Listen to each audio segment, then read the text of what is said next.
Study IQ IAS, अब तैयारी हुई अफोर्डेबल। हेलो एंड वेलकम दोस्तों। स्वागत है आप सभी का आपके पसंदीदा प्लेटफॉर्म स्टडी IQ IAS पे। मैं प्रशांत तिवारी आप सभी का स्वागत करता हूं। और दोस्तों हम करेंगे आज अक्टूबर महीने की योजना का एनालिसिस तो हम कर चुके हैं, तो आज इस सेशन में हम करेंगे कुरुक्षेत्र का। ठीक है, तो इस सेशन के अंदर में बहुत ही खास ये सेशन रहने वाला है। और आगे बढ़ने से पहले दोस्तों, ये जो बैच है इसकी इंफॉर्मेशन मैं आपके साथ शेयर करना चाहूंगा। बैच 9 30 नवंबर से इसकी क्लासेस शुरू हो रही हैं। सुबह 8 बजे इसकी क्लासेस हुआ करेंगी। और अगर आप थोड़ा सा भी सीरियस हैं अपनी तैयारी को लेकर, तो मैं पर्सनल लेवल पर आपको सजेशन करूंगा, आपको सलाह दूंगा कि इस बैच को आप ज्वाइन करिए। कारण क्या है, आपको प्रीलिम्स और मेंस के लिए जीएस मिलेगा। प्रीलिम्स और मेंस के लिए जनरल स्टडीज मिलेंगे, पूरा होलिस्टिक लेवल पर कवर किया जाएगा। आपको प्रीलिम्स के लिए दोस्तों क्या मिलेगा, सी सेट की क्लासेस भी मिलेंगी। ऐसी कोई चीज़ नहीं जो नहीं मिलेगी आपको। आपको मेंस आंसर राइटिंग के अंदर में हेल्प मिलेगी। आपको मेंस के लिए दोस्तों टेस्ट सीरीज भी मिलेगी, प्रीलिम्स के लिए टेस्ट सीरीज मिलेगी, हैंड रिटन नोट्स मिलेंगे, करंट अफेयर्स की वीडियो मिलेगी, साथ में पीडीएफ भी मिलेगी। ऐसी कोई चीज़ नहीं मिलेगी। और ये सब कुछ आपको मात्र 18,999 रुपए में मिल जाएगा दोस्तों। मात्र 18,999। बस कोड क्या यूज करना है आपको, PRT लाइव कोड यूज करना है आप सभी को। प्रशांत तिवारी का PRT और लाइव लाइव यानी कि लाइव बैच का, तो याद रखिएगा PRT लाइव कोड ही आपको यूज करना है। चलें आगे बढ़ते हैं। और इसकी जो सेशन की पीडीएफ वो आपको कहाँ मिलेगी, प्रशांत तिवारी PDF नाम का टेलीग्राम चैनल है। 46,000 इसमें सब्सक्राइबर है, उसी वाले को ज्वाइन करिएगा आप सभी के सभी। इंस्टाग्राम पर आप ज्वाइन कर सकते हैं, ट्विटर पर आप मेरे साथ जुड़ सकते हैं। ठीक है, चलें आगे बढ़ते हैं। तो अभी हम बात कर रहे हैं कुरुक्षेत्र की। और आप सभी जानते हैं दोस्तों, कुरुक्षेत्र जो मैगजीन होती है वो रूरल इकोनॉमी के ऊपर में क्या करती है, फोकस करती है। ग्रामीण जो इश्यूज हैं, रूरल इकोनॉमी हो गए, सोशियो इकोनॉमिक कंडीशंस हो गई, ग्रामीण क्षेत्र में महिलाओं का, मतलब एक तरीके से रूरल एरिया इसका कोर क्रक्स रहता है टॉपिक का। तो अब बात करने वाले हैं हम एग्रीकल्चर की बात करेंगे इस सेशन में। मैं आपको बता दूं, ये पूरी की पूरी जो एडिशन है, जो मैगजीन है, इस वाले एडिशन के अंदर में डिस्कस किया गया कि एंटरप्रेन्योरशिप को कैसे ग्रामीण क्षेत्र में एग्रीकल्चर के अंदर में लेकर जाया जाए। ये है इन शॉर्ट। तो आत्मनिर्भर भारत बनना है किसके थ्रू, एग्रीप्रेन्योरशिप के थ्रू, यानी कि एग्रीकल्चर के अंदर में एंटरप्रेन्योर को लेकर जाना है, एंटरप्रेन्योरशिप को लेकर जाना है, जिससे हमें क्या बनना है, आत्मनिर्भर भारत बनना है। अब आगे बढ़ने से पहले दोस्त, मेरे एक छोटी सी चीज आपके साथ डिस्कस करता हूं। अगर हम देखें भारत की जीडीपी इकोनॉमी के अंदर में, तो ऑलमोस्ट 18 to 20% क्या है हमारा, एग्रीकल्चर उसके अंदर में कंट्रीब्यूट करता है। बिल्कुल सही बात है। और अगर हम देखें मेरे प्यारे दोस्त, हमारी इकोनॉमी के अंदर में जो रूरल एरिया की हम बात करते हैं, तो रूरल एरिया में रहने वाले लोग, तो उसके 70% लोग क्या है, एग्रीकल्चर फील्ड के अंदर में ही क्या करते हैं, काम करते हैं। यानी कि एग्रीकल्चर बहुत ज्यादा इंपॉर्टेंट है, ना सिर्फ इकोनॉमी के लिए, बाकी सोसाइटी के लिए। कहां पर, आपके रूरल एरिया के अंदर इतना ज्यादा इंपॉर्टेंट है। अब समस्या क्या होती है, आप सभी जानते हैं कि एग्रीकल्चर के अंदर में समय समय पर चीजें क्या हो रही हैं, चेंज हो रही हैं। प्रोडक्टिविटी के इशू आ रहे हैं, कनेक्टिविटी के इशू आ रहे हैं, स्टोरेज के इशू, यानी कि अपनी अपनी कोई ना कोई परेशानी रहती है। तो इसलिए काफी ज्यादा फोकस ये किया जा रहा है। एक और दूसरी चीज, एग्रीकल्चर फील्ड के अंदर में क्या चाहिए, वर्कफोर्स चाहिए। लेकिन एक और बहुत बड़ी समस्या हो रही है दोस्त, कि प्रेजेंट टाइम में बहुत सारे लोग क्या कर रहे हैं, माइग्रेट कर रहे हैं। कहां से, ग्रामीण क्षेत्र से शहरों के अंदर में। तो यानी कि ग्रामीण क्षेत्र में किसानी करने वाला, खेती करने वाला, उससे एसोसिएटेड प्रोग्राम्स में अपने आप को लगाने वाला कोई नहीं बच रहा है। तो इसलिए इन सभी चीजों को सॉल्व करना है, यानी कि प्रॉब्लम्स जो हैं उनका भी सॉल्यूशन मिल जाए। क्या मिल जाए, उनका सॉल्यूशन मिल जाए। और साथ में ही दोस्तों, जो आपके यहां पर माइग्रेट कर रहे हैं उनको भी रोक लिया जाए। क्योंकि दोस्तों एक और बहुत बड़ी समस्या है, माइग्रेशन के कारण में जो किसानों की एज है, क्योंकि यंग आ नहीं रहे, तो फार्मर्स की जो मीडियन एज है, जो मीन एज, जो एवरेज एज है, वो ज्यादा होती है, बढ़ाते जा रहे हैं। यानी कि इस समय पर यंग पॉपुलेशन को, यंग जनरेशन को एग्रीकल्चर फील्ड के अंदर में ले जाना ये सबसे बड़ी चुनौती है। क्यों? क्योंकि इकोनॉमी के अंदर बहुत इंपॉर्टेंट रोल है और सोसाइटी में बहुत इंपॉर्टेंट रोल है। तो ये कहा गया कि क्यों ना ये कोशिश की जाए कि एंटरप्रेन्योर्स कौन होते हैं? जो लैंड, स्किल, मैनेजमेंट, पैसा, रिस्क सब लगाते हैं और उसके बेसिस पर कुछ चीज का प्रोडक्शन करते हैं या कोई चीज क्रिएट करते हैं, सारी चीजें करते हैं, जिसके तहत में वो कोशिश करेंगे क्या हो, प्रॉफिट निकाला जाए। प्रॉफिट निकाला जाए, फिर वो प्रॉफिट वहां पर दोबारा से क्या होगा, इन्वेस्ट होगा, है ना, ऑब्वियस सी बात है। तो क्यों ना एंटरप्रेन्योर्स को एग्रीकल्चर के साथ में क्या किया जाए, कनेक्ट किया जाए, एग्रीकल्चर फील्ड के अंदर में एंटरप्रेन्योर्स को लेकर जाया जाए। तो इन शॉर्ट ये पूरा का पूरा क्या है, इसी से रिलेटेड है सब कुछ, ठीक है। तो आई थिंक आपको ये चीज अब समझ में आ रही होगी कि इस सेशन के अंदर में हम पूरा डिटेल में किसके बारे में बात करने वाले हैं। तो आपको पता होना चाहिए दोस्तों, जून 2022 में उद्यमी भारत हमने एक मूवमेंट शुरू किया, एक प्रोग्राम शुरू किया, जिसके तहत में हमें पता चलता है कि आने वाले समय में भारत के अंदर में भारत को अगर डेवलप्ड नेशन की कैटेगरी में लेकर जाना है, अगर भारत को यहां पर 5 ट्रिलियन इकोनॉमी बनना है, तो यानी कि एंटरप्रेन्योरशिप का बहुत इंपॉर्टेंट रोल रहने वाला है। और एंटरप्रेन्योरशिप का एग्रीकल्चर में बहुत इंपॉर्टेंट रोल रहने वाला है, क्योंकि एग्रीकल्चर हमारी इकोनॉमी के लिए बहुत ज्यादा क्या है, इंपॉर्टेंट है। तो according to economic theory, reward of entrepreneurship, जो एंटरप्रेन्योर्स होते हैं, जो एंटरप्रेन्योरशिप करते हैं, कोई नया सेटअप लगाते हैं, उनको क्या मिलता है, रिवॉर्ड क्या मिलता है, उससे प्रॉफिट मिलता है। और प्लीज याद रखिएगा, इकोनॉमिक थ्योरी के अंदर में 4 बहुत इंपॉर्टेंट फैक्टर होते हैं प्रोडक्शन के अंदर में। सबसे बड़ा फैक्टर कौन सा है, लैंड। कहीं पर भी कोई प्लांट लगाते हो तो प्रोडक्शन के लिए क्या चाहिए, लैंड चाहिए। दूसरी चीज क्या चाहिए, लेबर। अब आपने प्लांट लगा दिया, वहां पर काम करने वाला भी तो होना चाहिए। तीसरी चीज क्या चाहिए, कैपिटल, पैसा भी तो होना चाहिए ना, तभी तो प्लांट लगाओगे। और चौथी चीज प्रॉफिट। प्लीज याद रखिएगा, इकोनॉमी के अंदर क्वेश्चन आएगा, इनको बोला जाता है क्या, ये फैक्टर्स हैं किस चीज के, प्रोडक्शन के फैक्टर। कोई भी चीज का प्रोडक्शन अगर होता है तो ये चारों चीजों को ध्यान में रखा जाता है। तो इन तीनों चीजों को क्या है, मैनेज करता है, इन्वेस्ट करता है कौन, एंटरप्रेन्योर। इनके रिगार्डिंग वो क्या करता है, रिस्क लेता है और उसके बाद में उसको क्या मिलता है, प्रॉफिट मिलता है। क्या मिलता है, प्रॉफिट मिलता है। और एग्रीकल्चर हमारी इकोनॉमी के लिए क्या है, बहुत इंपॉर्टेंट है, क्योंकि आप देखिए 18 to 20% जीडीपी के अंदर में शेयर कहां से आ रहा है, एग्रीकल्चर से आ रहा है। 70% जो जनसंख्या है, 70% जो पॉपुलेशन है, जो ग्रामीण क्षेत्रों में रह रहे हैं, उसमें से मान के चलिए 100 लोग अगर ग्रामीण क्षेत्र में रह रहे हैं, उसमें 70 लोग किससे एसोसिएटेड हैं, आपके किससे, एग्रीकल्चर और उससे रिलेटेड सेक्टर्स में। यानी कि इन शॉर्ट अब हम यहां पर समझ चुके हैं कि इसलिए बहुत ज्यादा जरूरत है। और देखो दूसरा क्या, रूरल अर्बन माइग्रेशन हो रहा है, ग्रामीण क्षेत्र से कहां जा रहे हैं, शहरों की तरफ में माइग्रेशन हो रहा है। इन सबको ध्यान में रखते हुए हमें क्या करना पड़ेगा, एग्रीप्रेन्योरशिप को बढ़ावा देना पड़ेगा, जहां पर एग्रीकल्चर फील्ड के अंदर में नए नए इनोवेशन आए, उनका जो प्रोडक्शन है वो इंक्रीज हो, एम्प्लॉयबिलिटी इंक्रीज हो। अगर एम्प्लॉयबिलिटी इंक्रीज होगी, प्रोडक्शन इंक्रीज होगा, तो वहां पर लगाने वाले सेटअप का क्या होगा, प्रॉफिट भी इंक्रीज होगा। और अगर प्रॉफिट इंक्रीज हो रहा है दोस्त, तो वहां पर फर्दर इन्वेस्टमेंट होगा, तो उस जो रीजनल एरिया के अंदर में, उस रूरल एरिया के अंदर में जो परेशानियां हैं, उनका भी सॉल्यूशन आएगा।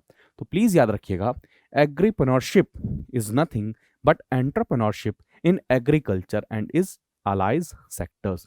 ठीक है, जहां पर इनोवेटिव मेथड, प्रोसेसेस, टेक्निक को हम क्या करेंगे, एग्रीकल्चर फील्ड के अंदर में क्या करेंगे, अडॉप्ट करेंगे, जिसके कारण में वहां पर बेटर आउटपुट आएगा, बेटर प्रॉफिट आएगा, और जिसके कारण में क्या होगा, उस रीजन का, उस एग्रीकल्चर फील्ड का, उस एग्रीकल्चर सेक्टर का क्या होगा, ग्रोथ होगी। ठीक है, क्लियर है। तो demand for entrepreneurship in agriculture and it's allied has grown in the recent past. ठीक है, अब एक छोटा सा एग्जांपल देता हूं। मान के चलिए आप कहीं पर खेती कर रहे हैं, अब खेती से अगर आपको सामान लेकर जाना है मंडी में, और आपके पास में पेरिशेबल प्रोडक्ट है, तो एक एंटरप्रेन्योरशिप का एग्जांपल दे रहा हूं। मेरे पास अगर पैसा है तो मैं क्या करूंगा, उस एरिया में अगर मान के चलिए मैं कोल्ड स्टोरेज क्या करूंगा, बना देता हूं। तो किसान क्या करेगा, वहां पर क्या कर सकता है, अपने सामान को स्टोर कर सकता है, और बाद में वहां से स्लिप लेकर क्या कर सकता है, मंडी के अंदर जा सकता है, ट्रांसपोर्टेशन की कॉस्ट भी बचेगी, टाइम भी बचेगा। मंडी के अंदर में गए कि भाई साहब मेरे पास में इतनी इस जगह फलाना जगह पर, ये देखिए स्लिप ये रही, इतना अमाउंट ऑफ मेरे पास में खरबूजा रखा हुआ है, आपको खरीदना है तो बताइए। वो कहेंगे हाँ जी बिल्कुल कोई दिक्कत नहीं, इतना पैसा है, ठीक है हो गया, पैसा पेमेंट कर दी। उन्होंने मंडी से वो स्लिप ली, गए यहां से सामान उठाया, अपने पास ले आए। तो ये एक तरीका हो सकता है एक प्रॉब्लम को सॉल्व करने का। दूसरा तरीका, आप सभी जानते हैं कि एग्रीकल्चर फील्ड के अंदर में इरिगेशन, सिंचाई बहुत इंपॉर्टेंट रोल है। तो कैसे नई टेक्नोलॉजीज को लेकर जाया जाए। ड्रिप इरिगेशन, क्या हम ऐसी कंपनी बना सकते हैं जो ग्रामीण क्षेत्रों में ड्रिप इरिगेशन को आगे लेकर जाए? क्या हम ऐसी कंपनी बना सकते हैं जो वहां पर कैनाल सिस्टम को और ज्यादा सुदृढ़ करे? क्या हम ऐसा सिस्टम बना सकते हैं जहां पर हमने देखा है कि क्या है, पंप जो चलाए जाते हैं वो किसके थ्रू चलाए जाते हैं? इलेक्ट्रिसिटी के थ्रू। तो क्या हम सोलर पैनल का प्रचार प्रसार कर सकते हैं कंपनी के द्वारा? ऐसे मतलब इनोवेटिव, तो एक प्रॉब्लम का सॉल्यूशन।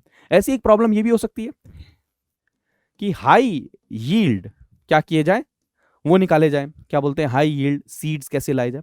तो एग्रीकल्चर फील्ड के अंदर में इनोवेटिव आइडिया को लाना, पैसा लगाना, इन्वेस्ट करना, चीजों को मैनेज करना, रिस्क लेना, और उसके बाद में वहां से प्रॉफिटेबल आउटकम निकालना, जिसका प्रॉफिट किसान के पास भी जाए, वहां पर वो भी रहे, किसानी भी करे, फूड सिक्योरिटी वाला इशू भी सॉल्व हो, और साथ में दोस्तों ये वाला भी इशू सॉल्व हो जहां पर क्या है, हम माइग्रेशन को रोक सके और वहां पर यंग जनरेशन को भी किसानी के अंदर में, खेती के अंदर हम लेकर जा सके। ठीक है, क्लियर? तो प्लीज याद रखना सिग्निफिकेंस क्या है एग्रीप्रेन्योरशिप का, said to be one of who utilizes information at right time.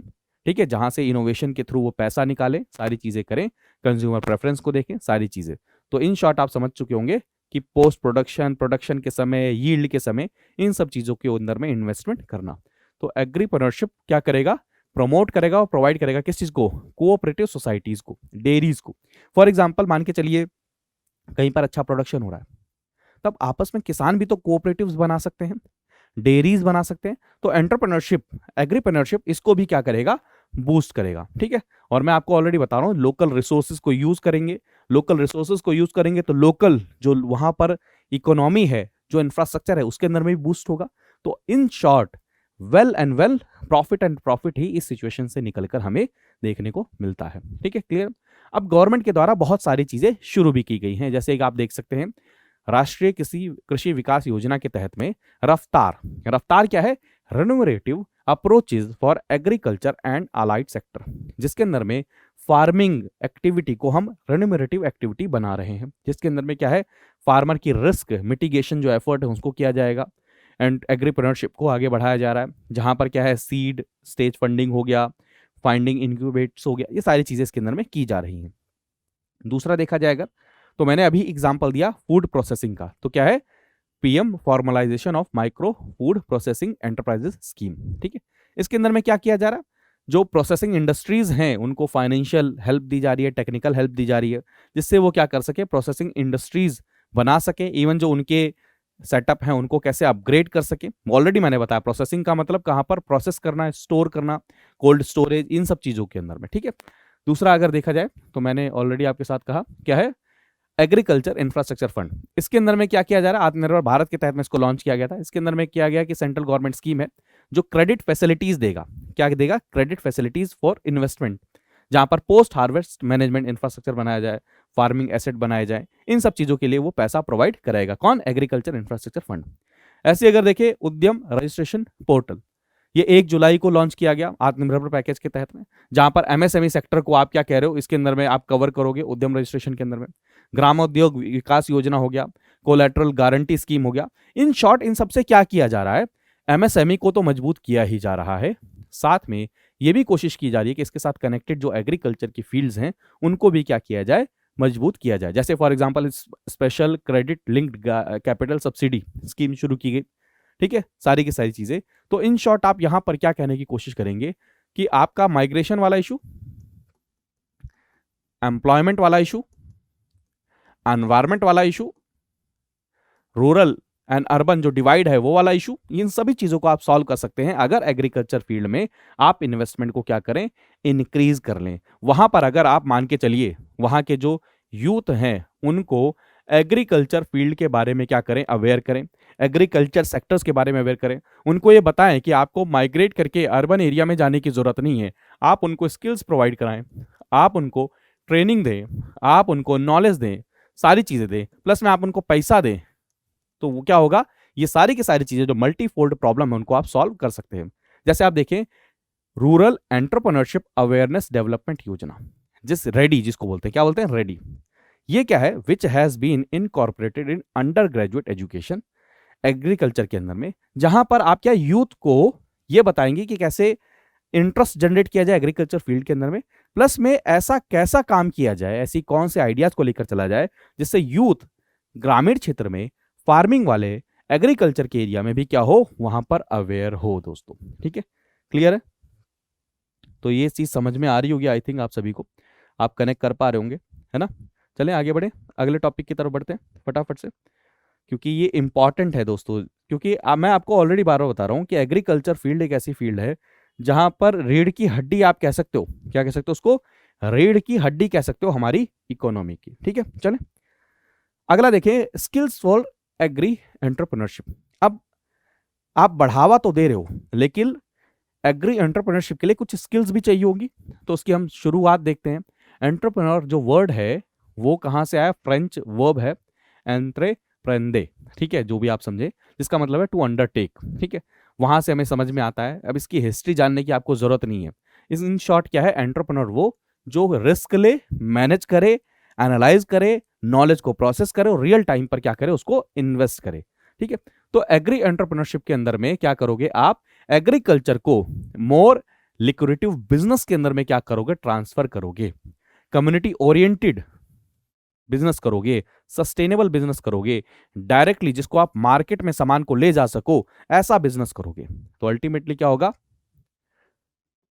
Market में डेवलपमेंट होगा, कॉम्पिटिटिवनेस आएगी, फार्मर को तो क्या मिल रहा है, बेनिफिट मिल ही रहा है।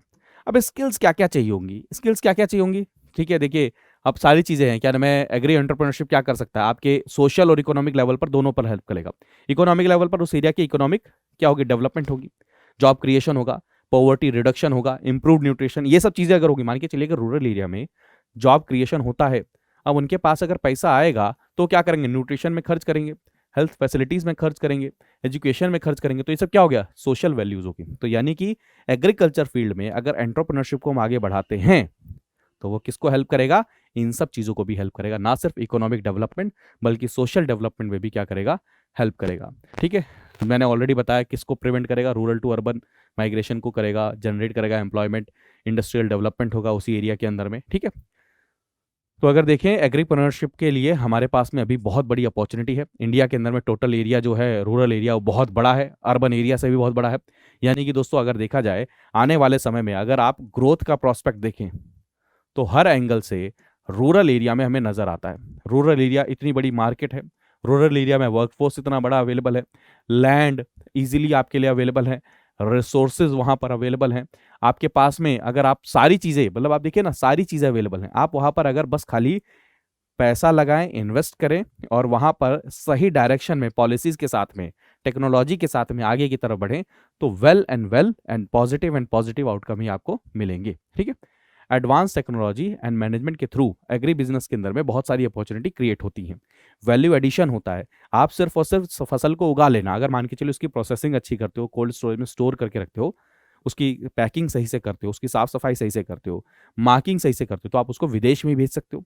तो क्या होगा, उसकी मार्केट के अंदर में वैल्यू भी क्या होती है, इंक्रीज होती है। तो सोचिए प्रोसेसिंग इंडस्ट्री का कितना बड़ा इंपॉर्टेंट रोल होता है। ठीक है, क्लियर?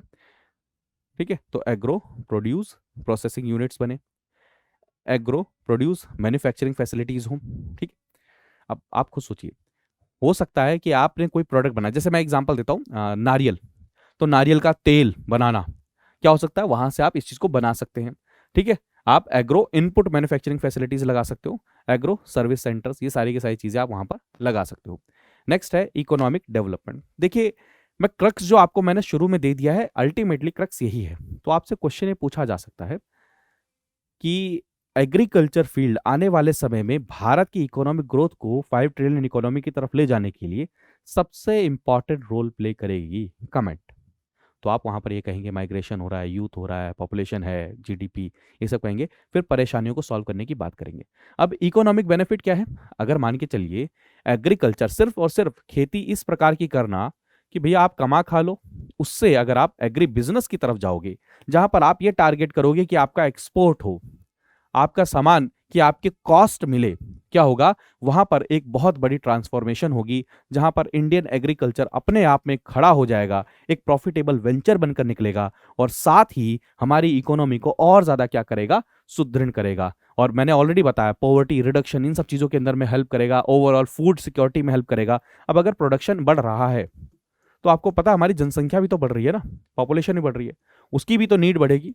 तो आने वाले समय में जितनी ज्यादा क्वालिटी बढ़ेगी, जितनी ज्यादा प्रोडक्शन बढ़ेगा, उतना ज्यादा फूड सिक्योरिटी को भी वो क्या करेंगे? इंश्योर करेंगे। ठीक है। और रूरल एरिया में अगर ग्रोथ होती है अर्बन एरिया में के मुकाबले में, तो अर्बन एरिया के ऊपर में जो डिपेंडेंस है वो भी क्या होगी? कम होगी। तो अर्बन एरिया में पॉपुलेशन की जो डेंसिटी है वो भी क्या होगी? कम होगी। तो अर्बन एरिया में भी आप क्या प्लान्ड वे में अच्छे तरीके से प्लानिंग करके वहां पर भी क्या डेवलपमेंट कर सकते हो दोस्तों। ठीक है, क्लियर? ठीक है। तो न्यू इकोनॉमिक रिफॉर्म को अगर देखा जाए, उसके बाद से ही रूरल एरिया के अंदर में कोशिश की जा रही है, लेकिन हमेशा देखा गया कि अर्बन एरिया ज्यादा ग्रो किए किसके रिस्पेक्ट में? अगर हम रूरल एरिया के रिस्पेक्ट में देखते हैं तो। ठीक है। ठीक है। तो एग्री एंटरप्रेन्योरशिप बहुत इंपॉर्टेंट रोल प्ले कर सकता है कि एंटरप्रेन्योरशिप आपको शहर में मिल जाएगा, अर्बन एरिया में आपको फैक्ट्रीज मिल जाएंगी, कंपनीज मिल जाएंगी, सर्विसेज प्रोवाइड करने वाले मिल जाएंगे। यहाँ की जो परेशानी, जैसे अगर परेशानी नजर आई टैक्सी, तो उबर आ गया, ओला आ गया। ठीक है। आपको परेशानी नजर आई डिलीवरी वाली, तो आपके लिए क्या नाम है, ग्रोसरीज की डिलीवरी करने वाली चीजें आ गई। और शॉपिंग की परेशानी रही तो ऑनलाइन शॉपिंग की चीजें आ गई। लेकिन जब हम चीजें ग्रामीण क्षेत्र में जाते हैं तो ग्रामीण क्षेत्र की परेशानियां क्या हैं? क्योंकि वहां का पूरा इकोनॉमिक व्यवस्था, इकोनॉमिक जो पूरा चीज है, पूरा साइकिल है, वो किस पे डिपेंडेंट है? एग्रीकल्चर पे। तो एग्रीकल्चर से रिलेटेड परेशानियों को जब हम देखते हैं तो अभी उतने मुकाबले में क्या, उतने मुकाबले में वहां पर हमें वो चीजें नजर नहीं आती हैं जितना हमें अर्बन एरिया में नजर आती हैं।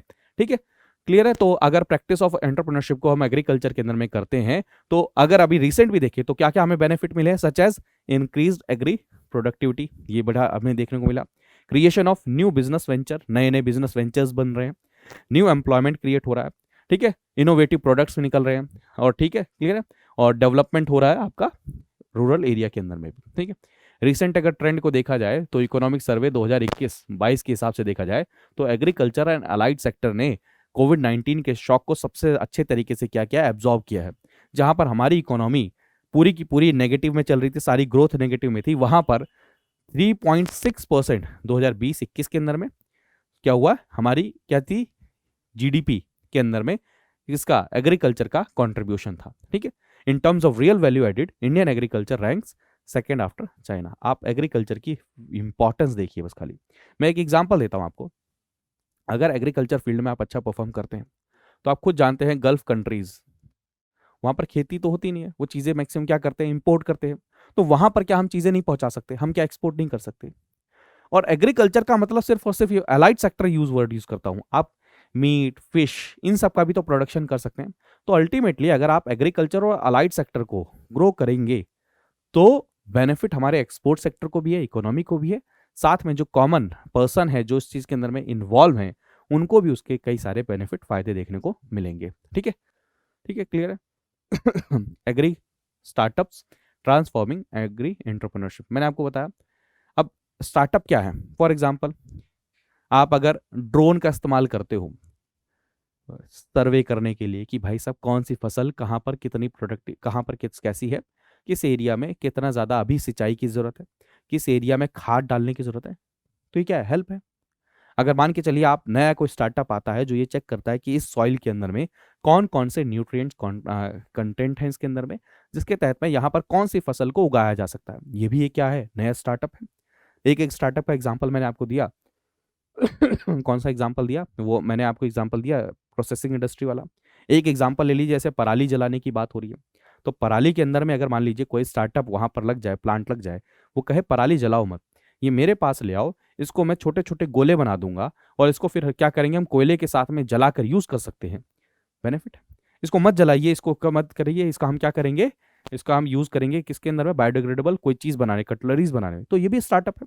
तो यानी कि धीरे धीरे जो है दोस्तों, स्टार्टअप भी धीरे धीरे यहाँ पर आ रहे हैं किस फील्ड के अंदर में, एग्रीकल्चर फील्ड के अंदर में। और एग्री एंटरप्रेन्योरशिप को वो क्या कर रहे हैं, रेवोल्यूशनाइज कर रहे हैं। क्या कर रहे हैं, रेवोल्यूशनाइज कर रहे हैं दोस्तों, ठीक है, क्लियर है। तो एग्री स्टार्टअप अगर इंडिया के अंदर में देखा जाए, due to special focus on agri marketing and the use of technology in agriculture by government of India, sector के अंदर में हमें नए नए स्टार्टअप की जो फाउंडेशन हो रही है उसके अंदर में हमें चेंज देखने को मिलता है। The number of agri startup has increased from 43 2013 के अंदर में, अब कितने होंगे, 1300 बाय अप्रैल 2022, ठीक है, clear. According to study by India Brand Equity Foundation, investment और ग्रोथ दोनों की दोनों क्या हो रही है, धीरे धीरे इंक्रीज हो रही है। यानी कि आप ये समझिए, एग्रीकल्चर फील्ड के अंदर में स्टार्टअप्स का आना, जैसे एग्जांपल लीजिए, नॉर्मल खेती आप ऐसे ऐसे करते थे, अब वर्टिकल खेती करना, ये भी एक टेक्नोलॉजी है, ये भी एक इन्वेस्टमेंट है, ये भी एक प्रकार का क्या है, स्टार्टअप है। वर्टिकल फार्मिंग नई टेक्नोलॉजीज को लेकर आएगा।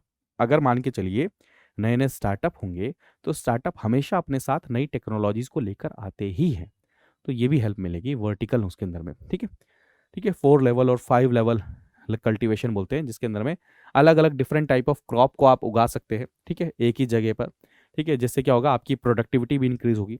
और वर्टिकल फार्मिंग ना सिर्फ आपकी हेल्प करता है किसको, इनकम को, but also efficient use of water को भी इंश्योर करता है। पानी इधर डाला, नीचे रिश्ते रिश्ते सब में यूज हो गया, है ना। तो ये सारी सारी चीजें हैं, है ना, क्लियर है, ठीक है। आर्टिफिशियल यूज का फार्मिंग के अंदर में, जिससे प्रिसीजन हमें मिलता है। रोबोटिक्स एंड ड्रोन का भी एग्जांपल दिया मैंने आपको, रोबोटिक्स एंड ड्रोन यूज करके आप जैसे देखिए स्प्रिंकल कर सकते हैं आप, वहाँ पर क्या नाम है, फर्टिलाइजर को टारगेटेड बिल्कुल आप वहाँ पर कर सकते हैं। फसल खराब हो गई तो सर्वे करने में यूज हो सकता है। ग्राउंड वाटर का क्या लेवल है, सॉइल की हेल्थ क्या है, उसके अंदर में यूज किया जाता है, सारी चीजों के अंदर में यूज किया जा सकता है, ठीक है, चले। तो एग्री फिनटेक ये भी एक बहुत इंपॉर्टेंट, अभी हमने सॉल्यूशन देखे वैसे, अब फाइनेंशियल टेक्नोलॉजी से रिलेटेड स्टार्टअप एग्रीकल्चर फील्ड के अंदर में, अगर मान के चले फिनटेक आते हैं, तो बहुत ज्यादा बेनिफिट एग्रीकल्चर फील्ड को ही मिल रहा है। हर काम के लिए उनको बैंक जाना नहीं पड़ रहा, ठीक है, ये भी एक बहुत बड़ी चीज है, जिससे क्या हो रहा है, मार्जिनल जो फार्मर्स हैं वो क्या हो रहे हैं, आपके जो एग्रीकल्चर फील्ड के अंदर में जो छोटे मोटे किसान हैं वो भी क्या हो रहे हैं, फाइनेंशियल उनका इंक्लूजन हो रहा है, वो भी डिजिटल इकोनॉमी का क्या कर रहे हैं, हिस्सा बन रहे हैं, वो भी उनका एक्सेस कर पा रहे हैं, ठीक है।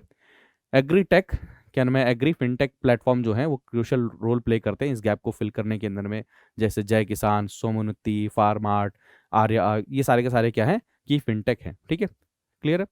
ऑर्गेनिक फार्मिंग ये भी आप एक सॉल्यूशन देख सकते हैं। अब देखिए, किसानी बढ़ती बढ़ती फिर हमें नजर आया कि खाद यानी कि फर्टिलाइजर का जरूरत से ज्यादा इस्तेमाल कई बार क्या करता है, उल्टा नुकसान भी करता है। और आजकल जो बीमारियां जिस प्रकार से बढ़ रही हैं, वर्ल्ड आपको पता है बहुत ज्यादा कॉन्शियस हो रहा है ऑर्गेनिक फार्मिंग को लेकर।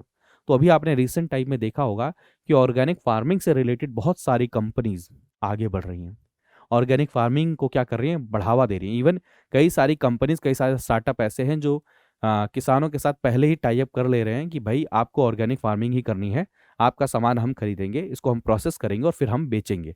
तो ऑर्गेनिक फार्मिंग भी बहुत बड़ा क्या है, इंपॉर्टेंट एक रोल प्ले कर रहा है इस समय पर एग्री स्टार्टअप के अंदर में, जहां पर ऑर्गेनिक फार्मिंग बहुत इंपॉर्टेंट रोल प्ले कर रही है, जहां पर आप जो केमिकल फर्टिलाइजर है उनका इस्तेमाल नहीं कर रहे हैं।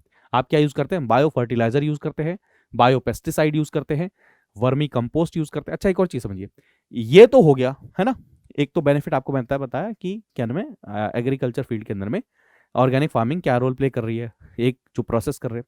दूसरा, ये जो चीजें बनानी है इसके लिए भी कई सारे स्टार्टअप लग रहे हैं कि भाई हम बनाएंगे वेस्ट से, हम बायो फर्टिलाइजर बनाएंगे, हम बायो पेस्टिसाइड बनाएंगे, ये भी क्या है, बन रहा है। अब मान के चलिए वेस्ट से बनाएंगे, तो यानी कि दोस्तों वेस्ट भी सही से क्या हो रहे हैं, प्रोसेस हो रहे हैं। तो ठीक है, प्लीज ये चीजें नोट करते रहिएगा, ठीक है। तो लाइव स्टॉक फार्मिंग टेक्नोलॉजी। अब एक और चीज, अब यहां पर यह भी इंश्योर किया जा रहा है कि जो आपके जीव जंतु हैं उनके अंदर में भी कैसे उनकी प्रोडक्टिविटी में, उनके दूध में कैसे उसको पैकेज किया जाए, सारी चीज़ों के अंदर में कैसे आगे बढ़ाया जाए, ठीक है। ये आर्टिकल ऑलरेडी हमने पढ़ लिया, एग्रीकल्चर फील्ड के अंदर में आर्टिफिशियल इंटेलिजेंस का यूज़ ऑलरेडी हमने देखा कि आर्टिफिशियल इंटेलिजेंस बहुत इंपॉर्टेंट रोल प्ले कर रहा है इस समय पर, जहाँ पर इनपुट कॉस्ट, सप्लाई चेन, इन सभी चीज़ों को बहुत अच्छे से आप मैनेज कर सकते हैं। लैंड की अवेलेबिलिटी को देख सकते हैं, फूड की डिमांड को देख सकते हैं, एक बैलेंस बना सकते हैं, ज़्यादा प्रोडक्शन ना हो, कम प्रोडक्शन हो, ये बैलेंस बना सकते हैं, सारी चीज़ें कर सकते हैं। तो वर्ल्ड की पॉपुलेशन लगातार आने वाले समय में क्या होगी, इंक्रीज होती रहेगी और 2050 तक कहा जा रहा है 10 बिलियन के मार्क को क्या करेगी, टच कर लेगी। तो इसलिए हमें technology like artificial intelligence, biotech, इन सब की अभी आने वाले समय में क्या पड़ेगी, ज़रूरत पड़ेगी, क्योंकि लैंड क्या हो रही है, डिग्रेड हो रही है, क्लाइमेट चेंज हो रहा है। तो कहीं ऐसा ना हो जनसंख्या तो बढ़ती रहे लेकिन प्रोडक्टिविटी कम हो जाए, जिससे हमारे देश में, हमारे विश्व के अंदर फूड सिक्योरिटी वाला एक बहुत बड़ा मेजर कंसर्न आ जाए। ठीक है, तो अगर एस्टिमेशन देखा जाए, there is a need to raise the production of food grains by 70% अभी प्रेजेंट टाइम के मुकाबले देखा जाए। तो आने वाले समय में आर्टिफिशियल इंटेलिजेंस उसके अंदर में क्या है, बहुत इंपॉर्टेंट रोल प्ले करना। जैसे सॉइल मैनेजमेंट, कि किस प्रकार की सॉइल है, यहाँ पर किस प्रकार का हर्बिसाइड यूज होना चाहिए, कितना वाटर कंटेंट है, कौन सी फसल यहाँ पर उगाई जा सकती है। तो ये सारी चीजें हमें यहाँ से पता चल सकती है ना। सस्टेनेबल खेती के अंदर में हेल्प कर सकते हैं, फार्म मैनेजमेंट के अंदर में भी हेल्प मिल सकती है, किससे, हमें आर्टिफिशियल इंटेलिजेंस से। क्रॉप क्वालिटी इसको एसेस करने के लिए, रेमेडियल मेजर्स लेने के लिए, ठीक है, फार्मर को उसके ऑप्टिमम प्रैक्टिस बताने के लिए, कौन कौन सी फील्ड में क्या करना चाहिए, सब चीज़ों के अंदर में हेल्प मिल सकती है। वेदर फॉरकास्ट में हेल्प मिल सकती है, ठीक है, इसके अंदर में भी हेल्प मिल सकती है। सारी चीज़ों के अंदर में आर्टिफिशियल इंटेलिजेंस से हेल्प मिलेगी। ये मैंने आपको ऑलरेडी बताया कि इरीगेशन मैनेजमेंट के अंदर में भी हेल्प मिलेगी। सॉइल क्वालिटी को एनालाइज करके आप क्या कर सकते हो कि जहाँ पर जितना पानी है वहाँ पर उतना ही करो, यानी कि टाइप ऑफ क्रॉप के अकॉर्डिंग आप क्या करें, पानी वहाँ पर यूज़ करें, जिससे अच्छी फसल उगे। तो इन सब चीज़ों के अंदर में क्या है, आर्टिफिशियल इंटेलिजेंस बहुत इंपॉर्टेंट रोल प्ले कर रहा है। तो कंक्लूजन आप क्या देंगे, अडॉप्शन ऑफ टेक्नोलॉजी ये बहुत क्रूशियल रोल प्ले करेगा हमारी डिमांड को फुलफिल करने में क्रॉप्स की। ठीक है, तो इसलिए हमें आने वाले समय में साइंटिफिक टूल्स को यूज करना पड़ेगा, जिससे हम अपनी फूड सिक्योरिटी को क्या कर सकें, इंश्योर कर सकें। ठीक है, इसलिए आने वाले समय में आर्टिफिशियल इंटेलिजेंस बहुत इंपॉर्टेंट रोल प्ले करने वाला है। ठीक, चलें नेक्स्ट आर्टिकल देखें, अगर agri entrepreneurship and farm prosperity. ठीक है, अब ये देखिए वही चीजें देखिए बार बार रिपीट होगी कि 18% जीडीपी का हिस्सा है, एग्रीप्रेन्योरशिप के कारण में रिडक्शन आएगा, पॉवर्टी के अंदर में जनरेशन ऑफ एम्प्लॉयमेंट, सेम चीज देखिए लगातार रिपीट हो रही है। ठीक है, लगातार रिपीट हो रही है। एग्रीप्रेन्योरशिप क्या है, इकोनॉमिक ब्रांच है जहां पर एग्रीकल्चर के अंदर में पोटेंशियल यूज किया जाता है, प्रॉफिट को जनरेट किया जाएगा, फार्म्स के अंदर में यूज किया जाएगा, तो सारी चीजें हैं। ठीक है, प्रोस्पेरिटी को कैसे बढ़ाया जाए, इंक्रीजिंग प्रोडक्टिविटी को इंक्रीज करेगा, creation of competitive agri business को करेगा, वैल्यू एडिशन करेगा, ऑलरेडी पढ़ा हमने, वैल्यू एडिशन करेगा, पोस्ट हार्वेस्ट मैनेजमेंट करेगा, सिक्योर करेगा माइक्रो फाइनेंस, जो अभी हमने फिनटेक देखा, सीधे ठीक है, उसको हमने यहाँ पर क्या किया, सारा कंबाइन कर लिया। क्या रिड्यूस करेगा, एग्रीकल्चर फील्ड के अंदर सप्लाई चेन के जो शॉर्टेज होती है, इन सब चीज़ों को भी करेगा। ठीक है, कम करेगा। ठीक है, प्रायर इंफॉर्मेशन देगा फार्मर्स को, जिससे वो डिसीजन ले सके, ये भी एक बहुत बड़ी चीज़ है। ठीक है, यहाँ पर क्या होगा, स्मॉल फार्मर्स को क्या मिलेंगे, सर्विसेज मिलेंगी रेंट के ऊपर में, हर चीज़ खरीदने की जरूरत नहीं है, जिससे उनकी जो इनपुट कॉस्ट है, प्रोडक्शन की जो कॉस्ट है, वो क्या हो जाएगी, कम हो जाएगी, है ना। नई टेक्नोलॉजीज क्या करेंगी, आपकी प्रोडक्शन को भी क्या करेंगी, एनहांस करेंगी। ये सारी चीज़ें होने वाली हैं, जिससे आपका क्या होगा, एंटरप्रेन्योरशिप के कारण में आपकी एग्रीकल्चर फील्ड क्या होंगी, इंक्रीज होंगी। अब दोस्तों टेक्नोलॉजी के कारण में, नई नई अपॉर्चुनिटीज के कारण में विमेन का जो रोल है वो भी क्या होगा, इंक्रीज होगा। और विमेन एंड एग्री एंटरप्रेन्योरशिप दोनों को आप इंटरकनेक्ट कर सकते हैं, क्योंकि ज्यादातर समय पर हम क्या है, ये चीज देखते हैं कि विमेन का जो रोल है उसको हम अननोटिस कर देते हैं। अगर ये चीजें होंगी, अगर फिनटेक होगा, टेक्नोलॉजीज रहेंगी, सारी चीजें रहेंगी, स्मार्ट टेक्नोलॉजीज रहेंगी, जो हार्डवर्क के लिए टेक्नोलॉजीज चाहिए होती है उसकी जगह दूसरी स्मार्ट टेक्नोलॉजीज रहेंगी, तो अल्टीमेटली वो क्या है, विमेन के रोल को भी और ज्यादा आगे बढ़ा सकती हैं, जिसके कारण में विमेन का जो सोशल क्या है इम्पैक्ट है वो और ज्यादा इंक्रीज होगा, जिसके कारण में वो पॉवर्टी, हंगर, सोशल डोमिनेंस, परिवार में जो डोमिनेंस, वो चीजें भी क्या होंगी, कम होंगी। ठीक है, क्लियर। कंक्लूजन ये है कि आत्मनिर्भर भारत अगर एग्रीकल्चर की फील्ड में बनना है, और बनना भी चाहिए, क्योंकि ये बहुत इंपॉर्टेंट रोल प्ले करेगा हमारी कंट्री के अंदर में, हमारी कंट्री के बहुत बड़े नंबर को क्या करता है, ये इन्फ्लुएंस करता है। ठीक है, क्लियर है। नेक्स्ट अगर देखें, ऑर्गेनिक फार्मिंग, अब पढ़ा हुआ टॉपिक है, मैंने ऑलरेडी बताया कि क्या हुआ कि हमने कहा कि हमें प्रोडक्टिविटी इंक्रीज करनी है ना। अब जब प्रोडक्टिविटी इंक्रीज करने की बात हुई, तो लोगों ने धड़ल्ले से क्या करना, यूज करना शुरू कर दिया, केमिकल्स यूज करने शुरू कर दिए। अब केमिकल यूज करने से हमें रियलाइज हुआ कि इसके बहुत सारे क्या होते हैं, साइड इफेक्ट होते हैं। क्या होते हैं, साइड इफेक्ट होते हैं। और वो साइड इफेक्ट इतने सारे होते हैं जिससे कैंसर जैसी बीमारियां भी होने को नजर आती हैं। इसलिए क्या हुआ कि क्यों ना ऑर्गेनिक फार्मिंग की जाए, जहां पर केमिकल बेस्ड फर्टिलाइजर, हर्बिसाइड इनका इस्तेमाल ही नहीं किया जाएगा।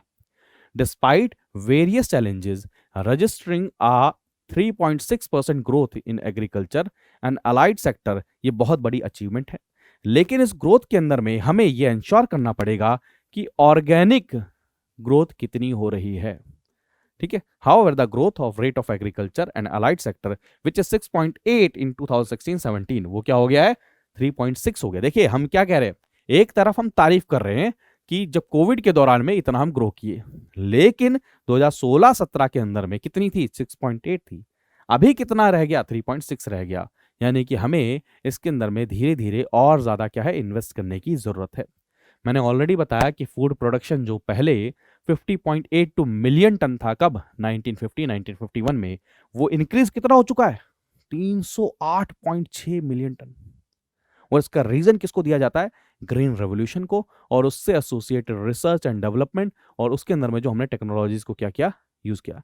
लेकिन इस ग्रीन रेवोल्यूशन के अंदर में इनडिस्क्रिमिनेट वे में हमने फर्टिलाइजर, केमिकल, इंसेक्टिसाइड, पेस्टिसाइड इनका यूज करना शुरू किया, जो आने वाले समय में सस्टेनेबिलिटी ऑफ एग्रीकल्चर को क्वेश्चन करता है, और साथ में आपके हेल्थ हैजार्ड, मैंने आपको बताया कैंसर जैसी बीमारियां, स्किन कैंसर जैसी बीमारियां, जेनेटिक बीमारियां, इस प्रकार की बीमारियां क्या हो रही हैं, होने लगी हैं। इस कंटेक्स्ट में ऑर्गेनिक फार्मिंग एक बहुत इंपॉर्टेंट रोल प्ले कर सकता है दोस्तों।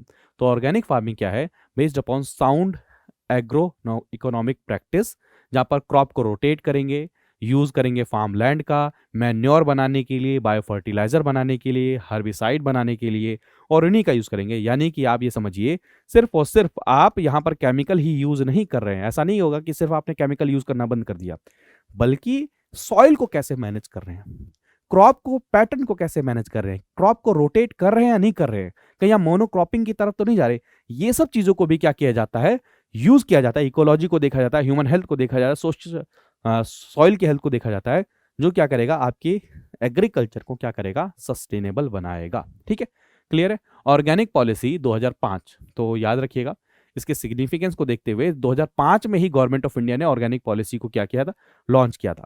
लेकिन इतना ज्यादा वो आगे नहीं गया, क्योंकि ऑर्गेनिक फार्मिंग शुरू में क्या करता है, प्रोडक्टिविटी को कम कर देता है शुरू के अंदर में। तो ये श्रीलंका वाला आप देख सकते हैं, तो एक बड़ी परेशानी रही। लेकिन अब रिसेंट टाइम में, क्योंकि अब डिमांड ऑर्गेनिक प्रोडक्ट्स की बढ़ रही है, ठीक है, तो ये बहुत इंपॉर्टेंट रोल प्ले कर रहा है इसके अंदर में। ठीक है, क्लियर है। और मैंने ये चीज तो ऑलरेडी हमने डिस्कस करी। रूरल इकोनॉमी के अंदर में, ग्रामीण क्षेत्र में दोस्तों, जनरली कई बार हम महिलाओं का रोल मिस कर देते हैं। बहुत इंपॉर्टेंट रोल है और अनक्वेश्चनेबल रोल है, इतना इंपॉर्टेंट रोल है। तो अगर एंटरप्रेन्योरशिप इंक्रीज होगी, स्टार्टअप इंडिया चलेगा, नए नए स्टार्टअप आएंगे, नए नए सॉल्यूशन आएंगे, नई नई टेक्नोलॉजीज आएंगी, तो वो क्या करेंगे, एग्रीकल्चर फील्ड में विमेन का पार्टिसिपेशन क्या करेंगे, इंक्रीज करेंगे। अगर ग्लोबल वुमेन एंटरप्रेन्योरशिप की बात करें, 2015 की रिपोर्ट देखें, तो इंडिया क्या है, 29th रैंक होता है 31 कंट्रीज में से। यानी कि विमेन का रोल एंटरप्रेन्योरशिप में कितना कम है। तो इसकी तरफ भी हमें ध्यान देना चाहिए कि जब हम एग्रीकल्चर के अंदर में एग्रीकल्चर में विमेन का रोल बहुत इंपॉर्टेंट है, लेकिन जब हम एग्रीकल्चर के अंदर में एंटरप्रेन्योरशिप की बात करें, तो विमेन का रोल उसमें भी रहना चाहिए। जैसे आप देखेंगे तो फोर्ब्स इंडिया की रिपोर्ट है 2019, वो ये बताता है कि इंडियन विमेन जो लीडर हैं, वो 30% सीनियर कॉर्पोरेट लीडरशिप को क्या करती हैं, एक्वायर करती हैं। इंडिया जो है 113 रैंक आई 135 में से जेंडर इक्वालिटी की अगर बात करें। तो यानी कि हमें यहाँ से क्या चीज नजर आती है, हमें ये चीज देखना है, सारे डायमेंशन को देखें, तो हमें ऐसे इंस्टीट्यूशन बनाने पड़ेंगे जो ऐसा इकोसिस्टम को प्रमोट करें, जो वुमेन एंटरप्रेन्योरशिप को क्या करें, प्रमोट करें, और स्पेशली कहां पर, एग्रीकल्चर की फील्ड के अंदर में। क्योंकि मैंने ऑलरेडी बताया कि एग्रीकल्चर की फील्ड में वुमेन का रोल बहुत ज्यादा है। तो ऐसा नहीं होना चाहिए कि एंटरप्रेन्योरशिप को जब आप बढ़ा रहे हो, एंटरप्रेन्योरशिप को जब आप आगे की तरफ कर रहे हो, तो वहां पर वुमेन का रोल कम हो जाए। देखिए, महिला का इन्वॉल्वमेंट ना सिर्फ आपको वर्कफोर्स एक्स्ट्रा देता है, बल्कि वो एक सोसाइटी के अंदर नहीं पॉजिटिव चेंज लेकर आता है, बल्कि nutrition value, socio economic condition, health facilities, even चीज़ों को सही से मैनेज करना, इवन आपको पता होगा वाटर को मैनेज करने के लिए विमेन का बहुत इंपॉर्टेंट रोल माना जा रहा है। तो महिलाओं को अग्रणी रखना, महिलाओं को साथ लेकर चलना अल्टीमेटली क्या है, हमारे लिए फायदेमंद ही है। सोसाइटी में महिलाओं का जो रिप्रेजेंटेशन है जैसे जैसे वो इंक्रीज होगा, विमेन के रिप्रेजेंटेशन के साथ वो और ज्यादा वोकल होंगी और महिलाएं क्या होंगी, मोटिवेट होंगी। तो अल्टीमेटली ये सब चीजें क्या मिलेंगी, बेनिफिशियल रहेंगी। ठीक है, क्लियर है? तो ये है पूरा का पूरा इसका क्रक्स। आई होप आपने इस सेशन को एंजॉय किया होगा, और अगर आपने इस सेशन को एंजॉय किया है तो प्लीज लाइक करना नहीं भूलना है, कमेंट करना नहीं भूलना है। ठीक है, बहुत इंपॉर्टेंट है। ये आ सकता है कि agriculture in rural area, agriculture in Indian economy, women in agriculture, ऐसे क्वेश्चन कई बार आते हैं यूपीएससी के जीएस पेपर 3 के अंदर पे। ठीक है, इंस्टाग्राम पर आप जुड़िए, ट्विटर पर आप जुड़िए, टेलीग्राम पर इसकी पीडीएफ मैं शेयर आपके साथ में कर दूंगा।